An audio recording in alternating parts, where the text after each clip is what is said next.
Hi, my name is Hannah, and I'm going to share with you today something about myself, about my country, how I did my MBA, and how I came to Canada. I'm born and brought up in Pakistan in a Christian family. For four generations, we are all Christians, and my mother was a spiritual woman. She was very strong in her faith in Christianity. She raised all of us very strongly in Christian faith. We were churchgoers, fasting, prayer, and everything on a regular basis. And then my dad came back from Saudi Arabia, and he was very sick. He was on bed for 7 years, which was a very tough time for us.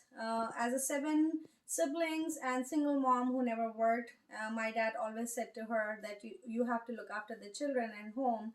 And when dad got sick, he was bedridden for 7 years, which was the most difficult time for our whole family. And then dad passed away in 1991 when I was in grade 5 or maybe 6. At that time, it was very tough for a young girl how to manage life, family, because my mother was not a woman, working woman, so that was another problem. In Pakistan, if you're a single mother, it is not like Canada that government will support you and children will get funding or grants or free schooling or benefits. It's nothing like that. So it was a disaster. It was just like a nightmare for us at that time.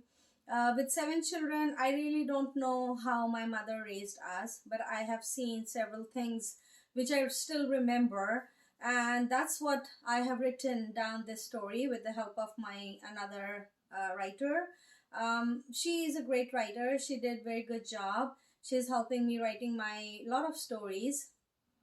And then dad died, and I remember that at the time of funeral, my mother said that you have to work hard and you have to look for opportunities which will take you out from the country. So from that day my mind changed, and my teacher who was in school, she was always telling me that you have to learn English if I have to grow and if I have to leave this country. But that time I was not very interested in her saying. As a normal student, I ignored her a lot. And then my mother said, you have to do this at the time of funeral. So I agreed. And I started learning English, 5 words a day or sometimes a week.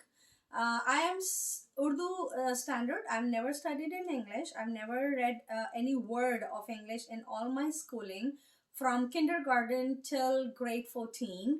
And when all this was going on, I realized that I have to do something which can increase my English and my standards. And I have to do my higher studies and good education with good services.